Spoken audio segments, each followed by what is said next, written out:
ಓದಿದ್ದಾರೆ ಅಂತ ಹೇಳಲ್ಲ, ನೋಡಿರೋದ್ರಿಂದ ಆ ವಿಷಯವಾಗಿ ಮಾತಾಡಬೇಕು ಅಂತ ಕೇಳ್ಕೊತೀನಿ.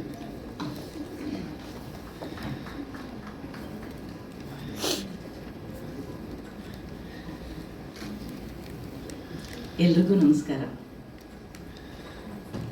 ದೂರದರ್ಶನಕ್ಕೆ ಪ್ರತಿನಿತ್ಯ ಹಲವಾರು ಜನ ಬರ್ತಾ ಇರ್ತಾರೆ. ಕಲಾವಿದರು, ನಟರು, ಜನಸಾಮಾನ್ಯರು ಎಲ್ಲ ಬರ್ತಾರೆ. ಅವ್ರಿಗೆ ಅವರದೇ ಏನೇನೋ ಸಮಸ್ಯೆ ಇರುತ್ತೆ, ಅಹವಾಲಿರುತ್ತೆ, ಏನೋ ಒಂದು ಬೇಡಿಕೆ ಇರುತ್ತೆ. ಆ ಥರ ಪ್ರತಿನಿತ್ಯ ನಾನು ನೂರಾರು ಜನನ್ನ ಭೇಟಿ ಆಗ್ತಾ ಇರ್ತೀನಿ. ಆದರೆ ಕಳೆದ ವಾರ ಇಬ್ಬರು ಯುವಕರು ನನ್ನ ಕಚೇರಿಗೆ ಬಂದರು.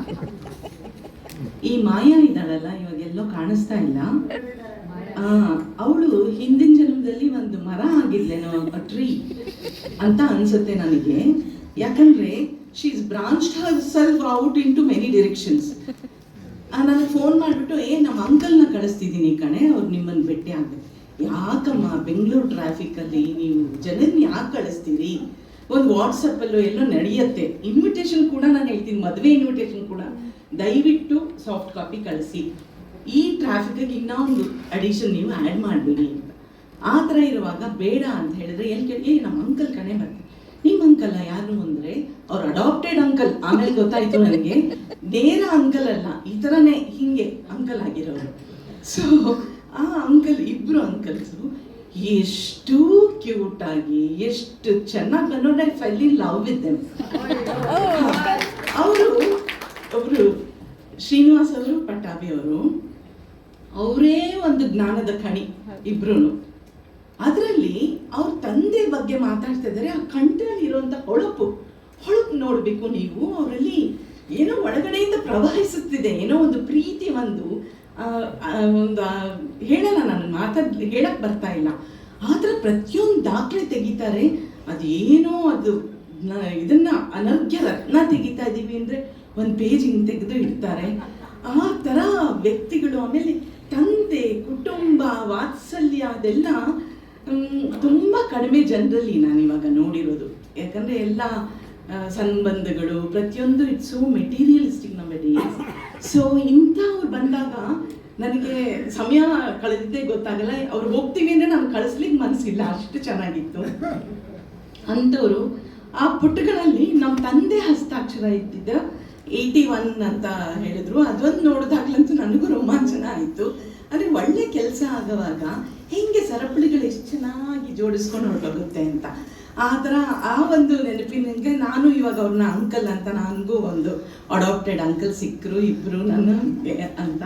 ಇವಾಗ ತಂದೆ ಕಾಲವಾದ ಮೇಲೆ ಈಗಿನ ಕಾಲದಲ್ಲಿ ಅವ್ರು ಏನು ವಿಲ್ ಬಿಟ್ರು, ಎಷ್ಟು ಆಸ್ತಿ, ಅವನಿಗೆ ಯಾಕೆ ಅದು ಕೊಟ್ಟರು, ಇವಳಿಗೆ ಯಾಕೆ ಇದು ಕೊಟ್ಟರು ಅಂತ ಕಾದಾಡುವಂತಹ ಕಾಲಮಾನದಲ್ಲಿ ಜ್ಞಾನ, ಒಂದು ತಿಳುವಳಿಕೆ, ಆ ಒಂದು ವಿವೇಕ, ಇದನ್ನ ಅವರು ಯಾರು ಕದಿಯಕ್ಕಾಗಲ್ಲ. ಆಸ್ತಿ ಇದು, ಇಂಥ ಆಸ್ತಿನ ಅದನ್ನ ಇವರು ಅದನ್ನ ಎಂಜಾಯ್ ಮಾಡ್ತಾ ಇದಾರೆ. ಆಸ್ತಿನ ದಿ ಲಿವಿಂಗ್ ವಿತ್ ದ್ಯಾಟ್.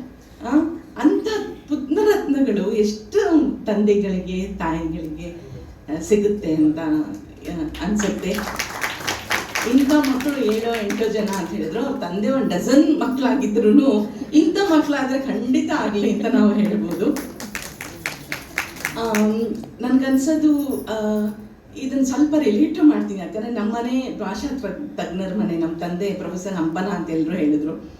ಅವರು ದಿನಕ್ಕೆ ಒಂದು 10 ಪದಾನಾದ್ರೂ ಅದ್ರ ನಿಷ್ಪತ್ತಿ ಹೇಗೆ, ಅದು ತತ್ಸಮಾನ, ತದ್ಭವ, ಎಲ್ಲಿಂದ ಬಂದಿದೆ, ಅದನ್ನ ಏನೋ ಒಂದು ಹೇಳ್ತಾನೆ ಇರ್ತಾರೆ. ಅದನ್ನ ಕೇಳೋವಂಥ ಪುಣ್ಯವಂತೆ ನಾನು. ಇವತ್ತು ಬೆಳಗ್ಗೆ ಏನಾಯ್ತು ಅಂದರೆ, ಏನೋ ನೀರು ಕೊಡ್ಲಾ ಅಂತ ಕೇಳಿದೆ. ತಕ್ಷಣ ಹೇಳಿದ್ರು, ನೀರು ಇಬ್ಬನಿ, ಇಬ್ಬನಿ. ಅದು ಅಂದ್ರೆ ನೀರಂತ, ಬನಿ ಅಂದರೆ ಹನಿ, ಇಬ್ಬನಿ ಬಂತು. ಯಾಕೆ ಅದನ್ನು ಕೇಳಿದ್ರು ಅಂದರೆ, ಆ ಸೊಪ್ಪಿನ ಜೊತೆ ಅವ್ರಿಗೆ ಈರುಳ್ಳಿ ಬೇಕಿತ್ತು. ಅದಕ್ಕೆ ಅವ್ರು ಏನು ಮಾಡಿದ್ರು, ಅದು ನೀರುಳ್ಳಿ. ಅದೇ ಅದರಲ್ಲಿ ಏನಾಗುತ್ತೆ ಅಂದರೆ, ನೀರಾಯಿತು, ಈರುಳ್ಳಿ ಆಯಿತು, ಸ್ವಲ್ಪ ಈರುಳ್ಳಿ ಕೊಡಮ್ಮ. ಈ ಥರ ಭಾಷೆ ತಜ್ಞರಿರುವಂಥ ಮನೆ. ಅಂಥ ಮನೆಯಲ್ಲಿ ಇಂಥ ಒಳ್ಳೆ ನಿಘಂಟಿನ ಬಗ್ಗೆ ಅವ್ರು ಪ್ರಸ್ತಾಪ ಮಾಡಿದ್ರೆ, ಇದಕ್ಕೇನಂದರೆ ನನಗನ್ಸೋದು, ಈ ಭಾಷೆ ಮೇಲೆ ಪ್ರೀತಿ ಬೇಕ್ರಿ. ಪ್ರೀತಿ ಇರಬೇಕು, ಕುತೂಹಲ ಇರಬೇಕು, ಆಸಕ್ತಿ ಇರಬೇಕು, ಮತ್ತು ಅದಕ್ಕೆ ಶ್ರಮನೂ ಹಾಕಬೇಕು. ಪ್ರಮಾಣದಲ್ಲಿ ಅವರು ನಮ್ಮ ಕೀರ್ತಿಶೇಷರಾದಂಥ ಅನಂತನಾರಾಯಣ ಅವರು ಮಾಡಿದ್ದಾರೆ ಅಂತ. ಎಂಥ ವ್ಯಕ್ತಿ ರೀ ಅವರು, ಎಂಥ ವ್ಯಕ್ತಿ. ನನಗೆ ಅವರು he's written a book on textile, ವಸ್ತ್ರದ ಬಗ್ಗೆ ಅವಾಗ ಅವ್ರು ಬರೆದಿದ್ದಾರೆ ಪುಸ್ತಕನ. ಅಂದ್ರೆ ಈಗಿನ ಕಾಲದಲ್ಲಿ ಆಮೇಲೆ ಟೆಕ್ಸ್ಟೈಲ್ ಇಂಡಸ್ಟ್ರಿ ಅಂತ ಹೇಳ್ಕೊಂಡು ಹಿಂಗೆ ಮಾಡ್ಕೊಂಡು ಓಡಾಡ್ತಾರೆ. ಅವರು ಆ ಪುಸ್ತಕನ ಓದಬೇಕು ಅನ್ಸುತ್ತೆ. ಹೆಂಗೆ ಒಂದು ಬೀಜ ಯಾವ ಮಣ್ಣಲ್ಲಿ ನೆಡಬೇಕು, ಅದರಿಂದ ಯಾವ ರೀತಿ ಫೈಬರ್ ನಿಮ್ಗೆ ಸಿಗುತ್ತೆ ಅಂತ ಬರೀತಾರೆ. ಅಂತಹ ವ್ಯಕ್ತಿ. ಯೋಗದಲ್ಲಿ ಅವ್ರಿಗೆ ಆಸಕ್ತಿ ಇತ್ತು. ಮಕ್ಕಳಿಗೆ ವ್ಯಾಯಾಮ ತುಂಬ ಮುಖ್ಯ ಅಂತ ಶಾಲೆಯಲ್ಲಿ ಹೇಳೋರು. ಆಮೇಲೆ ಅವ್ರ ಮಲ್ಟಿಪಲ್ ಇಂಟ್ರೆಸ್ಟ್, ಅವ್ರ ಟೈಮಲ್ಲಿ ಇತ್ತು. ಒಬ್ಬ ವ್ಯಕ್ತಿ ಅವರ ಕಾಲಾವಧಿಲಿ ನಂಗೆ ಅನ್ಸುತ್ತೆ ಒಂದು 10 ಜನ್ಮ ಬದುಕ್ಬಿಟ್ಟಿದ್ದಾರಪ್ಪ ಈ ಅನಂತನಾರಾಯಣ ಅವರು. ದೊಡ್ಡ ವ್ಯಕ್ತಿ, ತುಂಬಾ ಚಿಕ್ಕವಳು ಮಾತಾಡಕ್ಕೆ. ಆದ್ರೆ ಅವರಲ್ಲಿ ಇದ್ದಂತ ಆಸಕ್ತಿ ಅದೇ ಮಕ್ಕಳಿಗೆ ಬಟ್ಟಿ ಇಳಿಸ್ಬಿಟ್ಟಿದ್ದಾರೆ. ಇವ್ರಿಗೆಲ್ರಿಗೂ ಪ್ರತಿಯೊಬ್ಬರಿಗೂ ಏನೋ ಒಂದು ಎಕ್ಸ್ಟ್ರಾ ಇದೆ, ಏನೋ ಒಂದು ಯು ಕ್ಯಾನ್ ಸಿ ದಾಟ್. ಅವ್ರು ನಡೀತಾ ಇದ್ರಾಗ ಗೊತ್ತಾಗುತ್ತೆ. ಒಂದು ಪುಟ್ಟಿಯೋದು ಅಂತಾರಲ್ಲ ನಡಿಗೆನಲ್ಲಿ, ಆ ಥರ ಒಂದು ಪುಟಿಯುವಿಕೆ ಇದೆ. ಹಾಗಾದ್ರೆ ಅವ್ರು ಇನ್ನೆಷ್ಟು ಚೆನ್ನಾಗಿದ್ದಿರ್ಬೋದು, ಅವ್ರಿನ್ನೆಷ್ಟು ನಮಗೆ ಅದು ಆ ಪುಣ್ಯ ಇಲ್ಲ ಬಿಡಿ.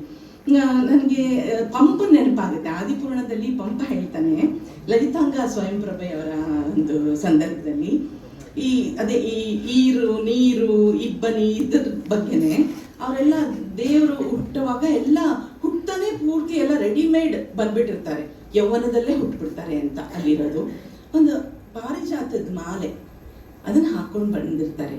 ಅವ್ರಿಗೆ ಶೋಕಾಸ್ ನೋಟಿಸ್ ಒಂದು ಕೊಡ್ತಾರೆ, ಇನ್ನು 6 ತಿಂಗಳಿದೆಯಪ್ಪ ನಿನ್ನ ಜನ್ಮ ಇನ್ನು ಮುಗಿಯುತ್ತೆ ಅಂತ. ಅದು ಹೆಂಗೆ ಅಂದರೆ ಅವ್ರು ಹಾಕ್ಕೊಂಡಿರೋಂತಹ ಪಾರಿಜಾತದ ಹಾರ ಇರುತ್ತಲ್ಲ, ಅದು ಸ್ವಲ್ಪ ಮಂಕಾಗುತ್ತಂತೆ. ಸ್ವಲ್ಪ ಮಂಕಾಗುತ್ತೆ ಅಂದರೆ ಅದನ್ನೇನಂತ ಬರೀತಾನೆ ಅಂದರೆ, ಅವನು ಸೂಡಿದ ಪಾರಿಜಾತದ ನಮೇರುವ ಬಾಸಿಂಗಂ ವಯ್ಯ ನೊಯ್ಯನೆ ಇರುಪ್ಪು ಇರುಪ್ಪು ಓಡಿದುದು. ಇರುಪ್ಪು ಇಲ್ಲಿ ಹೇಳದ್ನಲ್ಲ ನಾನು, ಇರುಪ್ಪು ಅಂದರೆ ಅದರಲ್ಲಿರುವಂಥ ದ ಮಾಯಿಶ್ಚರ್, ಇದು ಅದು ಹೋಯ್ತು ಅಂತ, ಅದು ಕಡಿಮೆ ಆಯಿತು ಒಂದು ಸ್ವಲ್ಪ ಅಂತ. ಆರ್ದ್ರತೆ ಮಾಧವತೆ ಅವೆಲ್ಲ ಕಡಿಮೆ ಆಯಿತು ಅಂತ. ಈ ರೀತಿ ಎಷ್ಟೋ ಪದಗಳು, ಇವಾಗ ಅದು ಅಚ್ಚ ಕನ್ನಡ ಪದ, ಅದು ನಮ್ಮ ಭಾಷೆನಲ್ಲಿ ಇವಾಗ ಇಲ್ಲವೇ ಇಲ್ಲ, ನಾವು ಬಳಸ್ತಾನೆ ಇಲ್ಲ. ಆ ರೀತಿಯ ಅನೇಕ ನೋಡಿ. ಅವರು ಅಳಿಯನ್ನ ಇದಕ್ಕೆ ಕೆಂಪು ಚೇಳು ಅಂತ ಬರೀತಾರೆ. ಅಳಿ ಅನ್ನೋದು ನಾವು ಏನೋ ಅನ್ಕೊಂಡಿರ್ತೀವಿ ಅಳಿಯೋದು ಅಂತ. ಆ ಥರ ಒಂದು ಇಷ್ಟು ನೀವು ಹೇಳ್ದಂಗೆ ನಮಗೆ ಈ ಅರ್ಥ ಇತ್ತ ಈ ಪದಕ್ಕೆ ಅನ್ನೋದು ಒಂದು ಆ ಪುಸ್ತಕದ ಬಗ್ಗೆನೇ ಬರೆಯೋಣ ಅಂತ ಅನ್ನಿಸ್ತಾ ಇದೆ ನನಗೆ. ಶಬ್ದಾರ್ಥಕೋಶದ ಬಗ್ಗೆ ವಿಶ್ವೇಶ್ವರ ಭಟ್ ಅವ್ರು ಪ್ರಕಟಿಸ್ತೀನಿ ಅಂದರೆ ನಾನು ಖಂಡಿತ ಒಂದು ಸ್ವಲ್ಪ ಬರ್ಕೊಡ್ತೀನಿ ಏನಾದರೂ ಆ ಪುಸ್ತಕದ ಬಗ್ಗೆ ಅಂತ. ಮನುಷ್ಯನಿಗೆ ಸೋಮೇಶ್ವರ್ ಅವರು ಜ್ಞಾನದ ಕಣಿ, ಅವರು ನಡೆದಾಡುವ ವಿಶ್ವಕೋಶದ ಥರ ಅವ್ರು ಇಲ್ಲಿ ನಿಂತ್ಕೊಂಡು ಹೇಳಿದ್ರು ಅವನ ಯೋಚನೆ ಹೇಗೆ, ಅವನು ಹೋಮೋಸೇಪಿಯನ್ ಆಗಿದ್ಮೇಲೆ ಏನೇನು ಮಾಡ್ದ ಅಂತ. ನನಗನ್ಸುತ್ತೆ ದೊಡ್ಡ ಬಳವಳಿ ಅವನಿಗೆ ಸಿಕ್ಕಿದ್ದೇನು ಅಂದರೆ ಭಾಷೆ, ದ ಟೂಲ್ ಆಫ್ ಲ್ಯಾಂಗ್ವೇಜ್. ಆ ಲ್ಯಾಂಗ್ವೇಜ್ ಸಿಕ್ಕ ಮೇಲೆ ಭಾಷೆ ಬಂದದ್ದು ಅವನ ಜಗತ್ತಿನ ಚಕ್ರವರ್ತಿ ಆಗ್ಬಿಟ್ಟ, ಅನಭಿಷಕ್ತ ಚಕ್ರವರ್ತಿ ಆಗ್ಬಿಟ್ಟ ಮನುಷ್ಯ. ಹಾಗಾಗಿ ಶಬ್ದ ಮತ್ತು ಅರ್ಥ ಯಾವಾಗಲೂ ಒಟ್ಟಿಗೆ ಬರುತ್ತೆ. ಗುಡುಗು ಮಿಂಚು ಥರ ಅಲ್ಲ, ನಿಧಾನ ಅಲ್ವಲ್ಲ. ನಾನು ಹೇಳ್ತಾ ತಕ್ಷಣ ಇನ್ಸ್ಟೆಂಟಲ್ಲಿ ನಿಮ್ಮ ಮನಸ್ಸಿಗೆ ಹೋಗ್ತಾ ಇದೆ ಅಲ್ವ. ನಾನು ಎಂಥದ್ರಿ ಇದು ಶಬ್ದ ಅರ್ಥ ಎರಡೂ. ಅದಕ್ಕೆ ಕಾಳಿದಾಸ ರಘುವಂಶದ ಆರಂಭದಲ್ಲೇ ಹೇಳ್ತಾನೆ, ವಾಗಾರ್ಥವಿವ ಸಂಪರ್ಕ್ತೆ ವಾಗಾರ್ಥ ಪ್ರತಿಪತ್ತೆ ಜಗತೋ ಪಿತರೋ ಒಂದೇ ಪಾರ್ವತಿ ಪರಮೇಶ್ವರಂ ಅಂತ ಹೇಳ್ತಾನೆ. ಹಂಗಂದ್ರೆ ನೀವಿಬ್ರು ಪಾರ್ವತಿ ಪರಮೇಶ್ವರ ಎಷ್ಟು ಚೆನ್ನಾಗಿ ಅವಿನಾಭಾವ ಸಂಬಂಧದಲ್ಲಿದ್ದಾರಲ್ಲ, ಆ ಥರ ಭಾಷೆದು ಶಬ್ದ ಮತ್ತು ಅರ್ಥ ಒಟ್ಟಿಗೆ ಇರುತ್ತೆ ಅಂತ ಹೇಳ್ತಾನೆ. ಇಂಥ ಮಹಾನುಭಾವರಾಗಿ ಹೋಗಿದ್ದಾರೆ ರೀ. ನಾವು ಏನೇನೂ ಅಲ್ಲ, ನಾವು ಏನೋ ಅಂದ್ಕೊಂಡಿರ್ತೀವಿ, ಏನೇನೋ ಅಲ್ಲ. ಇವ್ರನ್ನೆಲ್ಲ ಓದಿದಾಗ ಇದನ್ನೆಲ್ಲ ನೋಡಿದಾಗ ಏನು ವ್ಯರ್ಥ ಮಾಡ್ತಾ ಇದ್ದೀವಿ ನಮ್ಮ ಜೀವನ ಅಂತ ಅನ್ನಿಸ್ಬಿಡುತ್ತೆ. ಇಂಥ ಮಹಾನುಭಾವರು ಇರೋದ್ರಿಂದ ಜೀವನ, ನಮ್ಮ ಬದುಕು ಸಹನೀಯ ಆಗುತ್ತೆ, ಬ್ಯೂಟಿಫುಲ್ ಅನಿಸುತ್ತೆ.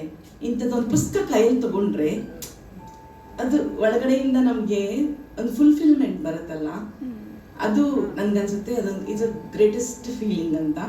ಸೊ ಇಂಥ ಒಂದು ಇದನ್ನು ಆಗ ಮಾಡೋದಕ್ಕೆ ನೋಡಿ, ಇಲ್ಲೆಲ್ಲ ನೀವು ಬಳಗದವ್ರು ಬಂದಿದ್ದೀರಾ.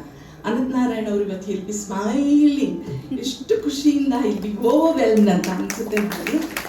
ಯಾರು ಈಗಿನ ಕಾಲದಲ್ಲಿ ಈ ಥರ ಎಲ್ಲ ಮಾಡ್ತಾರೆ? ಹೋದ್ಮೇಲೆ ಆ ಪುಸ್ತಕಗಳನ್ನ ತಂದು ಹುಡುಕಿ ದಿನಗಟ್ಟಲೆ ಗಂಟೆಗಟ್ಟಲೆ ಅದನ್ನು ಬೇಯಿಸಿ, ಆಮೇಲೆ ಅವ್ರ ಮೊಮ್ಮಕ್ಕಳು ಅಷ್ಟೇ, ಮೊಮ್ಮಕ್ಕಳು ಮರಿ ಮಕ್ಕಳು ಎಲ್ಲ ಯಾವುದೋ ಒಂದು ಹಬ್ಬದ ವಾತಾವರಣ ಇದು, ಒಂದು ಮದುವೆ ಮನೆಗೆ ಬಂದಂಗೆ ಎಷ್ಟು ಚೆನ್ನಾಗಿ ಸಡಗರಿಸಿ ಓಡಾಡಿ ಇಂಥ ಕೆಲಸವನ್ನ ಮಾಡ್ತಾ ಇದ್ದೀರಲ್ಲ, ಇಂಥ ಸಂತತಿ ಸಾವಿರ ಆಗಲಿ ಅಂತ ಹೇಳ್ತಾ ನನ್ನ ಇಲ್ಲಿ ಕರೆದು ಇಲ್ಲಿ ಮಾತನಾಡಲಿಕ್ಕೆ ಅವಕಾಶ ಮಾಡಿಕೊಟ್ಟ ಎಲ್ಲ ದೊಡ್ಡ ಮನಸ್ಸುಗಳಿಗೆ ವಂದನೆಗಳು. ನಮಸ್ಕಾರ.